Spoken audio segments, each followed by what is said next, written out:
नमस्कार विद्यार्थी मित्रांनो, आज आपण सर्वात महत्त्वाचा कन्सेप्ट हा कन्सेप्ट आपल्याला बऱ्याच जागी वापरात असणार आहे.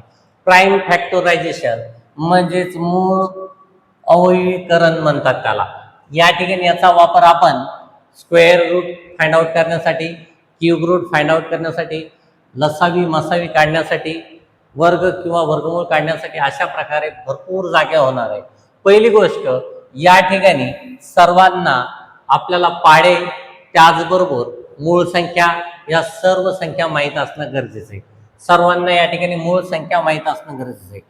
मूळ संख्या 1 ते 25 मध्ये कमीत कमी किती मूळ संख्या आहेत, मूळ संख्या माहीत असणं गरजेचं आहे. 1 ते 25 मध्ये किती मूळ संख्या आहेत त्यालाच आपण प्राइम नंबर या ठिकाणी म्हणतो. प्राइम नंबर आपल्या सर्वांना माहित आहे, 2, 3, 5, 7, 11, 13, 17, 19, 23, 29, 31 या प्रकारे 37, 41, 47 त्यानंतर पुढं 100 पर्यंत टोटल 1 ते 100 पर्यंत 25 मूळ संख्या आहेत. या संख्या माहीत असणं गरजेचं आहे. मूळ प्राइम फॅक्टरायझेशन म्हणजे काय, आणि त्याचबरोबर कसोट्या सुद्धा आपल्या सर्वांना माहीत पाहिजेत. विभाजतेच्या कसोट्या, डिव्हिजिबिलिटी टेस्ट, मी या चॅनलवरती तो व्हिडिओ अपलोड केलेला आहे. व्यवस्थित पाहून सर्व कसोट्या त्या ठिकाणी सविस्तर आणि सोप्या भाषेत एक्सप्लेन केलेल्या आहेत. बर, तर आता या ठिकाणी समजा तुम्हाला जर असा प्रश्न आला की असा सिंपल प्रश्न येतो परीक्षेमध्ये, फॅक्टराइज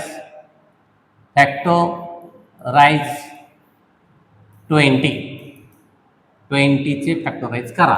त्यासाठी आपल्या सर्वांना काय करायचं, या प्रकारे मांडणी करायची आणि या 20 ला आपल्याला मूळ संख्येने भाग देऊन पाहिजे. आता यापैकी कोणत्याही संख्येनं भाग जात असेल तर या ठिकाणी देणार आपण. पहा, समजा 2 न भाग जात असेल, बे1 बे 0 0. पहा व्यवस्थित काय करतो, पहा आपण या ठिकाणी भागाकार करतोय, पण आपण जो भागाकार येतोय तो आपण या ठिकाणी खाली लिहितोय. ज्या प्रकारे आपण या ठिकाणी करतो, 20 ला जर 2 न भागला तर आपण काय करतो, बे1 बे किंवा 2 20 असं लिहितो. त्याच प्रकारे मी भागाकार केलेला आहे. या ठिकाणी फक्त भागाकार मी या ठिकाणी खाली लिहिला आहे. त्यानंतर पुन्हा या संख्येला यापैकी कोणत्या संख्येनं भाग जातो, 2 न जातो, तो 2 न भाग द्या. बे 5 10. पहा या 10 ला 5चा भाग बसणार आहे. आणखीन या 5 ला मूळ संख्येनं भाग द्यायचे, 2 3 5. 2 आणि 3 न भाग जात नाही, 5 न जातो, म्हणून 5 1 5. जोपर्यंत या ठिकाणी आपल्या लास्ट स्टेप मध्ये 1 येत नाही तोपर्यंत त्याला भाग देत राहायचं.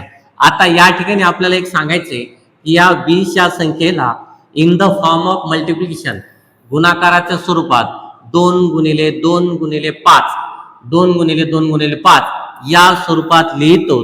त्यालाच या ठिकाणी प्राइम फॅक्टरायझेशन असे म्हणतात. काय म्हणतात, फॅक्टरायझेशन असे म्हणतात. खूप सोपा कन्सेप्ट. पहा आपला आन्सर करेक्ट आलं का नाही पाहण्यासाठी यांचा गुणाकार करून पहा 20 यायला पाहिजे. कसा, बेदोनी 4 आणि 4 पंचे 20 येतो. अशाच प्रकारे आपण आणखीन काही व्हिडिओ पाहूयात. या ठिकाणी आणखीन एक संख्या घेऊयात. कोणती घ्यायची विद्यार्थी मित्र, आपण या ठिकाणी एक संख्या घेऊयात, समजा 50 ला फॅक्टराइज करायचे. तर 50 चे आपल्याला फॅक्टर पाडावे लागतील. 50 चे काय करावे लागतील, फॅक्टर पाडावे लागतील. 50 ला मूळ संख्येनं भाग द्यायचं बाळांनो. यापैकी तुम्ही म्हणता 2 न जातो द्या, 2 न देऊ शकतात. 5 न जातो, 5 न देऊ शकतात. तर या ठिकाणी आपण 5 न देऊयात. 5 1 5 किंवा 5 10 50 असं म्हणू शकतो. पुन्हा या 10 ला 5 न बी भाग जातो, 2 न बी जातो. आपल्या मनाने कशानेही भाग देऊ शकतात, उत्तर तेच येणार आहे. 5 न भाग जातो, 5 2 10 आणि पुन्हा या 2 ला भाग ज्या मूळ संख्येने जातो म्हणजे 2 न जातो, बे 1 बे. तर या फॉर्मॅट मध्ये या संख्येला लिहायचं म्हणजे 50 बरोबर आपण लिहू शकतो 5 गुणिले 5 गुणिले 2. यालाच आपण फॅक्टरायझेशन असे म्हणतात, प्राइम फॅक्टरायझेशन म्हणतात. खूप सोपा कन्सेप्ट आहे हा कन्सेप्ट. स्क्वेअर रूट म्हणजे वर्गमूळ, क्यूब रूट म्हणजे घनमूळ, आणि त्यानंतर मसावी, लसावी या प्रकारच्या गणितामध्ये हा कन्सेप्ट त्या ठिकाणी थोडा डिटेल्समध्ये आपण पाहणार आहोत. हे सोपा कन्सेप्ट आहे, कशा प्रकारे भागाकार केलाय व्यवस्थित समजून घ्या आणि प्राईम फॅक्टरायझेशन कशाला म्हणतात हा कन्सेप्ट क्लिअर करून घ्या, जेणेकरून वर्गमूळ, घनमूळ, मसावी, लसावी हा कन्सेप्ट आपल्या सर्वांना सोपा जाईल. अशाच प्रकारे नवनवीन व्हिडिओ पाहण्यासाठी आसान आहे लर्निंग विथ रोडगे सर या यूट्यूब चॅनलला लाईक, शेअर, सबस्क्राईब करायला विसरू नका. धन्यवाद.